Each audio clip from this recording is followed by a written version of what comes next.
Magandang oras na naman sa inyong lahat mga kaibigan. Ang ating topic ngayon ay tungkol sa umuugong na balita at usap-usapan na pag-impeach kay Vice President Sara. Noong mga nakarang buwan, dinideny o pinabubulaanan ng mga ilang congressmen na mayroong balak i-impeach ang Vice President. Balikan natin ang isa sa mga press conference kung saan ilang mga congressmen ang nag-deny tungkol sa umuugong na balita tungkol sa pagpapa-impeach sa Vice President.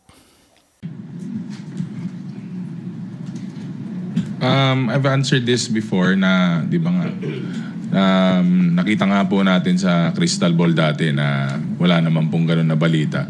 Pero siguro, i-identify na lang niya yung mga friends niya na nagsabi para yung mga friends niyang magsabi kung tama po yung mga nakukuha nilang informasyon mula sa grapevine. But dito po sa House of Representatives, wala naman pong ganun na napag-uusapan.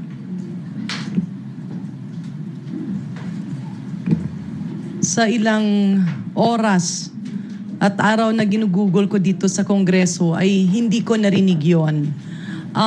Ganun kasi talaga ang public service eh. Meron kang mga kaibigan na totoong kaibigan, pero meron ka namang kaibigan na gusto nilang may action. Sometimes itong mga action na ito makes them more important.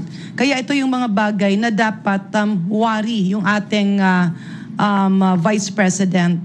Kasi ang hirap nung may magre-report pero walang basihan at pagkatapos dun nakafocus tayo. In fact, napakasayang nung oras na napupunta sa usaping wala namang kwenta at wala naman talagang nangyayari. Again, I haven't heard talks of an impeachment. Hindi ko rin siya nakita dun sa ating mga kasamahan. Lahat busy sa pag-scrutinize at pagpapasa ng budget. And more importantly, kung sino man yung mga nang-iintriga, sana sabihin kung sino-sino sila para malaman natin kung ito ba ay may vested interest, ito ba ay tila linilin lang yung ating Vice Presidente, o ito ba ay gusto lang ng fireworks dahil walang magawa sa buhay? In addition to that po, I think on our part, ang magagawa lang po namin is to confirm po siguro na at least sa amin, wala po kaming naririnig na ganung mga allegations, wala namang usapan ng impeachment po dito sa House. In fact, ang naririnig po namin usually is nahirapan yung mga congressman na bumalik sa kanilang mga distrito dahil overtime na po sila dito sa budget deliberations. Meron pa po tayong, for the first time in a while, deliberations na nga po sa budget appropriations. Meron pa rin po tayong mga concurrent committees. I believe yesterday there was the committee on the oil spill. Of course, we have the Quadcom. And in addition to that po, tuloy-tuloy pa rin po yung BPSF. There is quite the coordination po between the executive and the district representatives yung sa legislation. If you'd recall po, we had the BPSF Agent Summit nung Monday, and there was recognition po ng part ng Congress po doon na bilang representatives mga tao in their districts, sila po yung nagiging agent together with the executive sa pagbaba ng BPSF. So I think doon pa lang po sa BPSF, sa House deliberations, plus yung ongoing committees, napaka-busy po ng mga congressman, congresswoman po natin dito. So I'm not sure po kung saan nanggagaling yung allegation of impeachment. If they could perhaps, kagaya ng sabi ni Kong Ortega, if they could substantiate the claims and say sino pang nagsasabi nito and point at certain persons, then perhaps that would be more helpful for us to really thresh out. But as far as we're concerned, parang wala naman po. Meron pong kasabihan na one word is enough for a wise man. Ilang beses na po itong nasabi na wala pong katotohanan yan. I hope this rumor mongering would stop. Kami po dito sa House of Representatives, ito pong apat na mga kasamahan ko po dito. Every day po, every session week, every committee hearings, public hearings, nandirito po kami. And I personally can categorically say na wala pong usapin na ganon. Dahil ang liderato po ng House of Representatives under Speaker Martin Romualdez, ang pinupush po natin dito sa House of Representatives, paano po isulong ang ating bansa, magkaisa ating bansa patungo sa matiwasay, no? Matiwasay na gobyerno. Dahil nakikita nga po natin, apart from the legislative work that we do here, we also go down to our communities, no, different district and provinces, to bring closer the services of the government to the people. Ganun po talaga ang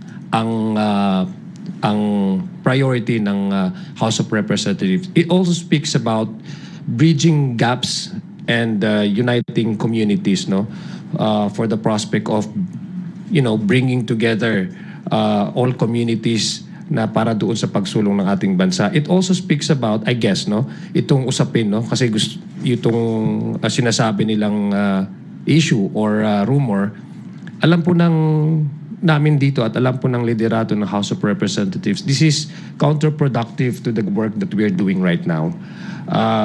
Itong usaping impeachment, alam po natin, no?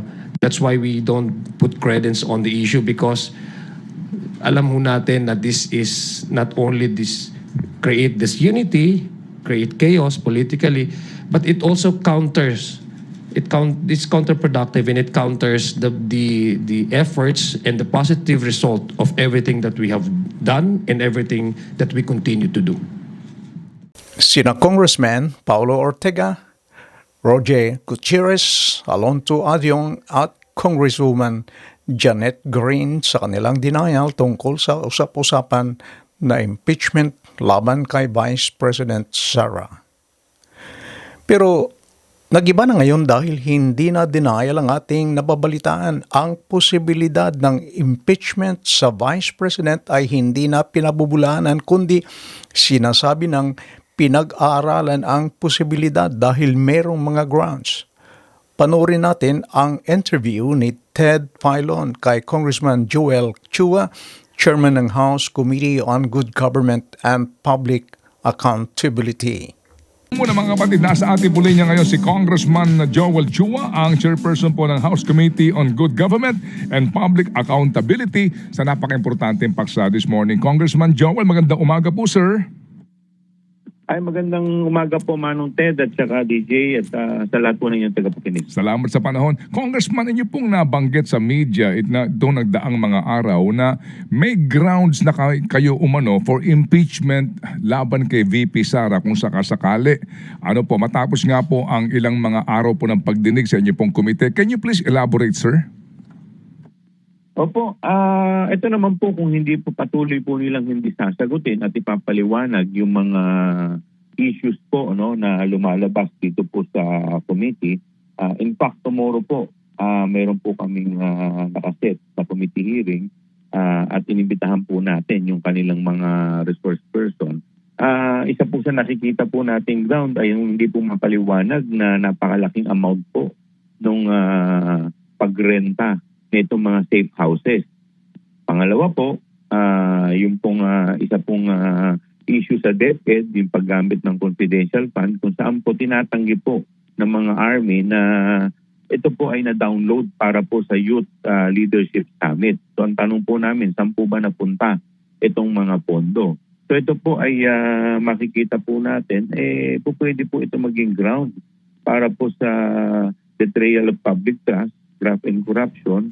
At saka yung isa pa po, yung doon po sa issue po kay Yusek Mercado, kung hindi po nila ito marirebat, ito po ay lumalabas na parang bribery dahil po sila po ay si Yusek Mercado nakatanggap po na itong allowance or nung tinatawag po natin payola, nung siya po ay head ng HOPE o yung tinatawag natin ng procurement agency. So yan po yung mga issues. Si Congressman Joel Chua.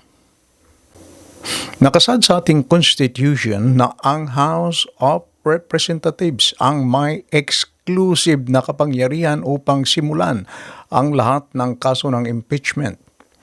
Ang Pangulo, ang Vice President, ang mga miyembro ng Supreme Court, ang mga member ng Constitutional Commissions tulad ng COMELEC at ang Ombudsman ay maaring tanggalin sa pwesto sa pamamagitan lamang ng impeachment.